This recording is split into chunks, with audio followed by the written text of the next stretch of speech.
Whitman's with me. She used to run the US Environmental Protection Agency, also the former governor of New Jersey, and that's where we find you tonight. Governor, it doesn't really matter which way we look at it. If you want an existential threat, if you want an economic threat, it doesn't matter which way you choose to take it. If you want hard numbers, this climate change is going to hit us. Oh, it already is. Absolutely. As you mentioned in that last report, economically, it's a huge disaster, not to mention what it does to people, what it does to human beings who lose their lives in the floods and the fires that you have because of it, and the heat prostration, the deaths that we've seen from this heat. I have a home in Arizona where I go for the winter, and they have been just hammered in Phoenix. It's nothing they've ever seen. People are finally beginning to understand that we have to take this seriously. It is an existential threat. It is here and now. The real problem is that most average Americans think, well, what can I do about it? And until the leaders take it seriously and make it a top priority, it's going to be very hard to focus everyone else on the issue. You see, that's back to what Rich Lesser of BCG was saying, Boston Consulting. It's in the top 3, but it's not number 1. Do you think it has to go to number 1 for CEOs? I think it does. And for many of them, it is starting to climb there. They're beginning to see what damage it does to them, whether they are headquartered in the United States and just have satellites around the world. They're being hammered wherever they are. And they're starting to see the importance of that. Again, a lot of it also rests on governments taking it seriously. At least this president has been taking it seriously, but getting Congress to move on it has been a different question altogether. And when you have a lot of rhetoric saying, well, it's not really that serious and we can't do anything about it without destroying our economy, which is absolutely wrong. Actually, it can be a big boon to the economy trying to address this issue and coming up with the new technologies that we do so well in this country. But we haven't crossed that bridge yet. Right. Should we be encouraged or discouraged by COP28 about to happen?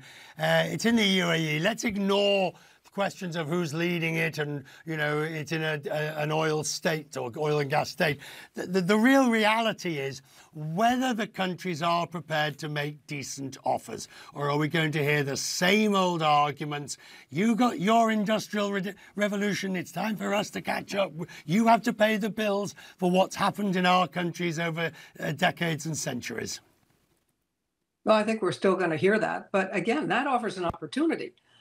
We can do a lot for developing countries and exporting some of our knowledge, particularly things like small modular reactors, new technologies. This can be something for the United States that really results in significant economic growth.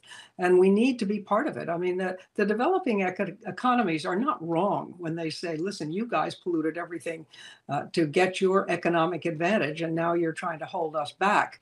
But I think even they're beginning to see that it's to nobody's advantage to allow ourselves to continue to pollute the atmosphere in the way we have, because it is impacting them so directly. Actually, it has a bigger impact on some of the developing countries, most of them, than it does on the developed countries. So, Governor, why am I so pessimistic? Why am I so, I'd like to hope that we can do it, but I sort of feel COP28, how many more COPs would you like before we finally get there? So why am I so pessimistic? And give me a little bit of hope. Well, that's going to be a challenge.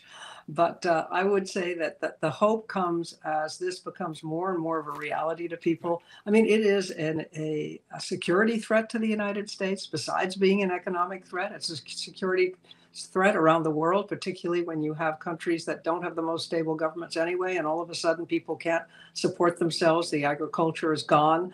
And they're starting to see we cannot keep ignoring this. And what gives me hope is all the new technology that's being developed.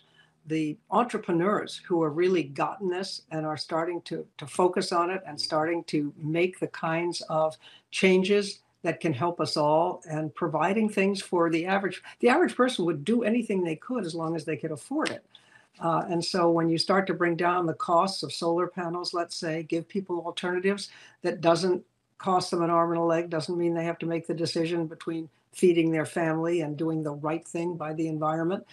We give them those tools and people will do it. And there are a lot of entrepreneurs that are working on that right now.